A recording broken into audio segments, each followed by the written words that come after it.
Anda termasuk orang yang sering kere di akhir bulan, itu tandanya Anda kurang bijak mengelola gaji bulanan Anda. Padahal, jika dikelola dengan baik, Anda tak perlu lagi merasa was-was menghitung hari sampai tanggal gajian.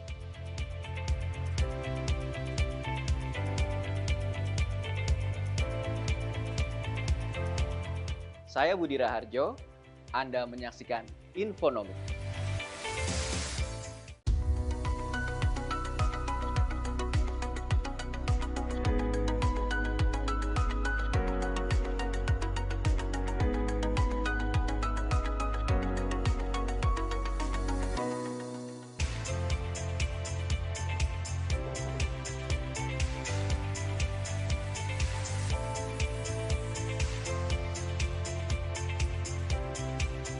Dalam berbagai kesempatan, saat saya mengadakan workshop, pelatihan, atau bahkan sesi konsultasi, pertanyaan pertama yang paling sering sekali muncul dari kalangan masyarakat adalah bagaimana sih caranya melakukan alokasi penghasilan.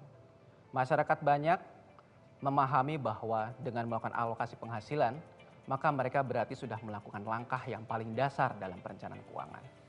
Dan sebenarnya banyak manfaat dari melakukan alokasi penghasilan. Yang pertama, ketika Anda berhasil melakukan alokasi penghasilan, berarti Anda sudah punya kendali atas keuangan Anda. Yang kedua, dengan Anda punya alokasi penghasilan yang baik, maka kemudian Anda berarti Anda akan memiliki surplus. Anda bisa mengatur penghasilan Anda sebagaimana mungkin, sebagaimana rupa, agar akhirnya Anda memiliki sisa penghasilan untuk kemudian direncanakan untuk masa depan. Sehingga mungkin Anda memiliki tujuan-tujuan keuangan. Dan dengan melakukan perencanaan atau alokasi penghasilan, berarti Anda akan memiliki pondasi keuangan yang lebih baik.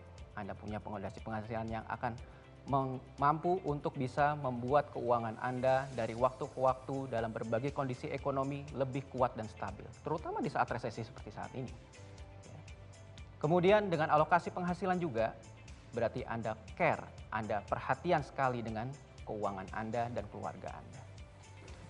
Nah, apa saja yang harus diperhatikan ketika kita akan melakukan alokasi penghasilan bulanan? Salah satu hal yang paling penting itu adalah kita tahu persis pengeluaran kita dari waktu ke waktu. Nah, ini yang jarang orang pahami. Biasanya ketika orang punya penghasilan, dia ambil uang dari ATM atau dari bank dan lain sebagainya, kemudian dia tidak tahu uangnya kemana. Sehingga yang pertama adalah kita tahu dulu pola-pola pengeluaran kita dari waktu ke waktu. Baik itu pengeluaran rutin bulanan maupun juga adalah pengeluaran rutin tahunan. Pengeluaran rutin bulanan seperti misalnya belanja rumah tangga, membayar listrik, ya, kemudian air, dan lain sebagainya, itu harus dialokasikan secara khusus. Kemudian juga ada pengeluaran tahunan, yang ini seringkali dilupakan. Saya pernah punya seorang klien yang dia ternyata tidak menyadari bahwa pengeluaran tahunannya begitu besarnya sehingga mengakibatkan tabungannya tidak pernah bertambah selama dalam 3 tahun terakhir. Setelah dia menyadari bahwa ternyata dia terlalu sering ada pengeluaran tahunan, baru dia membuat perbaikan atas kondisi keuangannya. Kemudian jangan lupa ketika Anda membuat suatu perencanaan untuk alokasi penghasilan Anda harus melakukan yang disebut sebagai monitoring dan review atas penghasilan Anda. Ketika Anda melakukan pembuatan anggaran, kemudian Anda melakukan monitoring setiap waktu ke waktu. Kadang-kadang orang membuat perencanaan anggarannya tidak realistis. Dia membuat rencana, kemudian tidak dimonitor, sehingga akhirnya dia abaikan.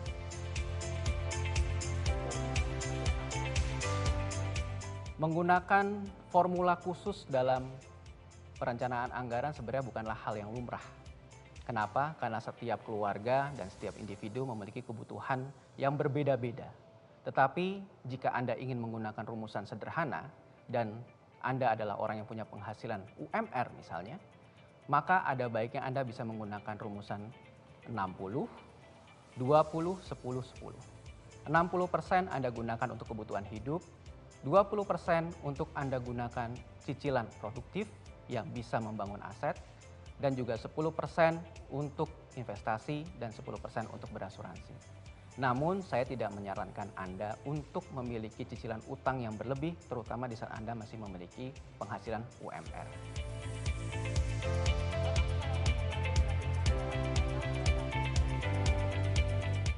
Kesalahan yang lazim dalam menyusun atau menata alokasi gaji bulanan adalah biasanya mereka tidak membuat suatu perencanaan yang realistis. Alokasi bulanan harus berdasarkan pola pengeluaran Anda dari hari ke hari. Maka Anda memerlukan yang disebut sebagai pencatatan pengeluaran. Pencatatan pengeluaran bisa Anda lakukan dengan menggunakan aplikasi misalnya saat ini. Dengan melakukan pencatatan pengeluaran, Anda mengetahui persis budget atau anggaran setiap pos-pos pengeluaran. Setelah itu kemudian Anda menyusun berdasarkan prioritas pengeluaran Anda. Mana yang butuh, mana yang ingin, dan mana yang penting. Pengeluaran yang butuh adalah yang betul-betul Anda harus keluarkan karena pengeluaran itu berkaitan dengan kebutuhan hidup Anda sehari-hari.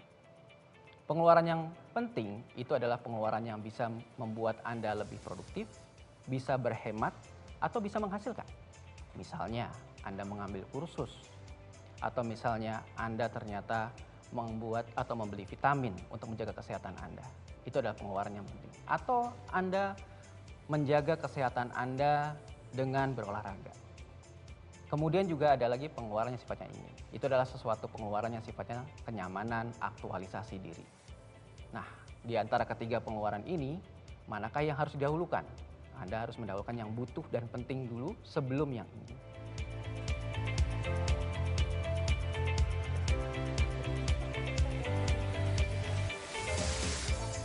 Wow, pensiun dini adalah impian banyak orang. Di saat orang kemudian bisa pensiun secepat mungkin dan mungkin bisa melakukan hobi yang dia inginkan.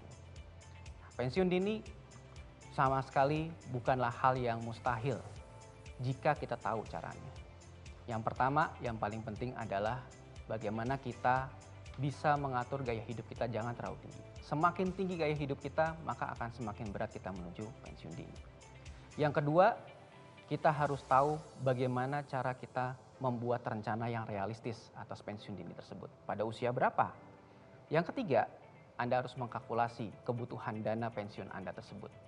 Jika Anda pensiun, kemudian kira-kira Anda membutuhkan dana pensiun tersebut sampai dengan 20 tahun yang akan datang, dan kebutuhan setiap tahun adalah 100 juta, maka kemungkinan Anda akan membutuhkan sekitar 2 miliar untuk kebutuhan pensiun Anda. Kemudian barulah Anda susun langkah demi langkahnya, strateginya. Jangan lupa agar langkah Anda menuju pensiun dini semakin mudah, maka Anda pun juga harus belajar teknik-teknik berinvestasi dan mengembangkan uang yang Anda miliki. Jangan lupa juga Anda juga perlu memperhatikan bahwa penghasilan Anda pun juga harus ditambah. Seringkali orang juga kesalahannya adalah melihat pengeluarannya berusaha untuk berhemat.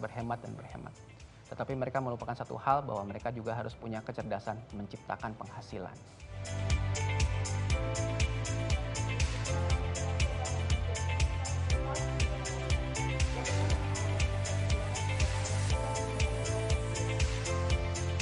Ketika kita ingin memiliki dana darurat, kita pun juga harus tahu berapa sih nilai kebutuhan dana darurat. Tapi apa itu dana darurat? Dana darurat adalah sebagian dana yang kita sisihkan secara khusus untuk mengantisipasi pengeluaran tidak terduga yang mungkin nggak bisa di-cover oleh asuransi. Contoh misalnya, ketika ada kerusakan di kendaraan Anda atau rumah Anda membutuhkan perbaikan, maka Anda tentu mempersiapkan dana darurat ini. Anda akan ambil dana tersebut dari dana darurat tersebut. Bisa juga dana darurat itu digunakan untuk mengantisipasi apabila kita kehilangan pekerjaan. Dana darurat akan membantu kita di saat ekonomi berubah. Sehingga dana darurat bisa dikatakan sebagai salah satu pondasi keuangan yang penting. Yang berikutnya Anda harus tahu berapa nilai dana darurat ideal yang Anda perlu miliki. Secara umum, aturan dasarnya adalah dana darurat Anda minimal harus ada sekitar 3 bulan pengeluaran. Jika pengeluaran Anda tiap bulan adalah 3 juta per bulan, maka minimal dana darurat Anda adalah sekitar 9 juta per bulan. Dan maksimalnya sekitar 6 bulan pengeluaran Anda. Nah, kemudian Anda baru menyusun suatu langkah-langkah membangun dana darurat tersebut. Bisa dengan menabung secara rutin, sehingga akhirnya dana tersebut tercapai dalam jarak yang realistis buat Anda.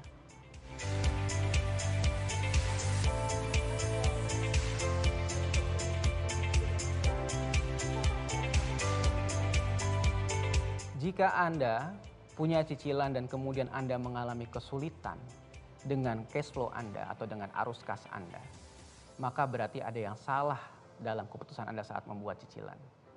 Anda perlu melakukan beberapa hal agar kemudian Anda bisa menabung dan mempersiapkan dana darurat, bahkan untuk masa depan Anda. Yang pertama, Anda harus melakukan cek evaluasi keuangan Anda. Mulai dari penghasilan Anda, kemudian juga pengeluaran Anda. Di saat Anda mengecek pengeluaran Anda, pastikan bahwa pengeluaran-pengeluaran tersebut tidak lepas dari kebutuhan-kebutuhan dasar yang perlu Anda miliki. Kemudian lakukan penyesuaian supaya pengeluaran Anda bisa menghasilkan surplus. Yang pertama, Anda bisa menghilangkan pengeluaran yang tidak perlu. Yang kedua, Anda bisa mengurangi pengeluaran yang tidak perlu. Yang ketiga, Anda bisa mengganti pengeluaran yang tidak perlu. Nah, itu adalah 3 hal yang memungkinkan Anda kemudian bisa memiliki dana darurat. Dan bukan tidak mungkin juga, ternyata mungkin cicilan Anda yang terlalu besar. Sedangkan barang yang Anda pakai itu sebenarnya nggak betul-betul sering dipakai. Obat keuangan itu tidak selalu enak, kadang pahit, tetapi perlu. Sudah kita tekan semaksimal mungkin, tetapi kita melupakan ternyata kita masih punya potensi penghasilan yang lain. Misalnya, kendaraan tadi, untuk orang tadi, itu ternyata masih bisa dikaryakan, bisa disewakan, atau mungkin bisa juga dijadikan suatu kendaraan online ya, yang bisa digunakan untuk menambah penghasilan. Hanya ada 2 hal, tekan pengeluaran atau tingkatkan pendapatan.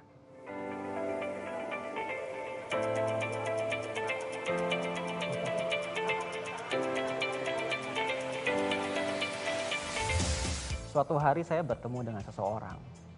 Dia cerita kepada saya, "Mas Budi, gimana sih caranya ngatur gaji 20 koma?" Loh, kenapa bingung? Saya bilang gitu kan. 20 koma kan berarti banyak. Ternyata dia bilang, "Bukan Mas, setiap tanggal 20 langsung koma Mas." Nah, gimana tuh cara ngatur keuangannya? Saya kirain gajinya banyak, sehingga tinggal diatur kan sebenarnya. Ternyata enggak. Gimana caranya agar gajinya tidak berhenti di setiap tanggal 20. Nah, mungkin teman-teman di sini ada yang punya pengalaman serupa. Sebelum gajian berikutnya datang, udah keburu habis duitnya. Sehingga apa yang harus kita lakukan? Pertama, sebenarnya ngaturnya sederhana sekali. Anda atur penghasilan Anda supaya cukup dalam sebulan. Keluarkan uang Anda untuk hal-hal yang sifatnya perlu dulu. Seperti misalnya pengeluaran rutin bulanan kan ada listrik, ada air, ada belanja rumah tangga. Itu keluarkan dahulu. Begitu pula juga untuk kontrakan. Dan jangan lupa pengeluaran untuk tabungan dan juga untuk asuransi. Setelah itu sisanya baru kemudian kita sisihkan, kita alokasikan secara khusus selama 30 hari yang tersisa. Dan Anda berusaha untuk semaksimal mungkin mencukupkan setiap harinya dengan budget anggaran yang setiap bulannya tersebut. Jika ternyata pengeluaran Anda setelah disusun harus dibatasi setiap harinya menjadi 30.000 atau 40.000, nah kita maka harus memutarkan otak gimana caranya kita bisa menggunakan 40.000 itu untuk sehari. Saya yakin Anda bisa. Kenapa? Karena saya juga sering banget menemui sesuatu hal yang kayaknya tidak mungkin buat beberapa kalangan ternyata mungkin bagi kalangan yang lain. Bahkan di perusahaan saya, di tempat kami, itu saya juga sering bertanya kepada mereka, gimana caranya mereka mengatur penghasilan mereka. Dan ternyata cukup. Mungkin kadang-kadang kita perlu juga melihat bagaimana pengeluaran-pengeluaran orang lain, supaya kita juga bisa belajar bagaimana cara mereka berhemat. Berhemat itu perlu kecerdasan. Mari kelola keuangan dengan baik. Bukan tak mungkin impian yang terhalang dalam kondisi keuangan Anda saat ini, itu bisa teratasi.